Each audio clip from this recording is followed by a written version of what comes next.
Hello and welcome to episode 532 of the Daily Sales Message podcast, where every single day I share a piece of simple and actionable advice that's designed to help you feel more confident and sell more stuff too. Now, in today's episode, we're talking about something that your buyer might not actually say to you, but they're probably thinking, and you've definitely thought to yourself, and it's, well, this sounds great, but that's not going to happen to me. I'll be fine. I won't crash my car. There won't be a fire at my house. This won't happen. That won't happen. I'll be fine. And you don't buy something based on the notion of it won't happen to me, it happens to other people, which is kind of a false assumption. It's a false assumption. And as a seller, if you're faced with a buyer saying, well, this is great, but that's not going to happen to me, it can pretty much stop you in your tracks. So you need to think about how you can make this notion real for your buyer and how you make them realize that actually it could happen to you. And the people that it happens to probably also thought, this will never happen to me, and it did. So you need to get together facts and figures and probabilities and an understanding of what leads to the problem happening that your offering helps to prevent or helps to solve. How do I know if I'm on the path heading towards disaster? So for a health related thing, if I drink 1,000 Diet Cokes a day and I never go for a walk or anything like that, I'm on the road to disaster in terms of my health and in terms of looking after my teeth and things like that.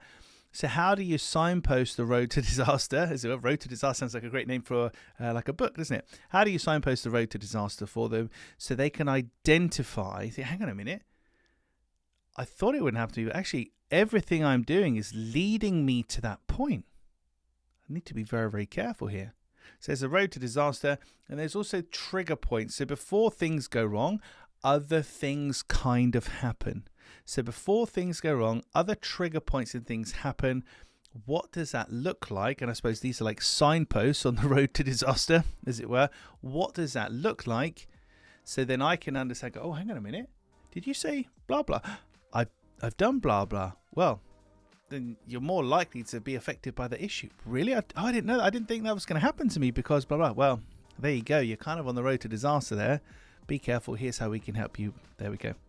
So, to wrap this up, slightly more abstract episode of the podcast today. I do admit I like to keep things as practical as possible.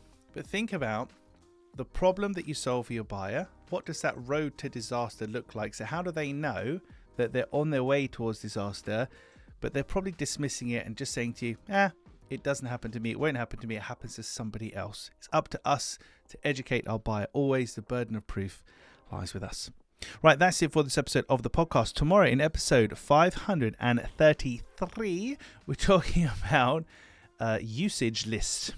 A usage list. I'll explain more tomorrow.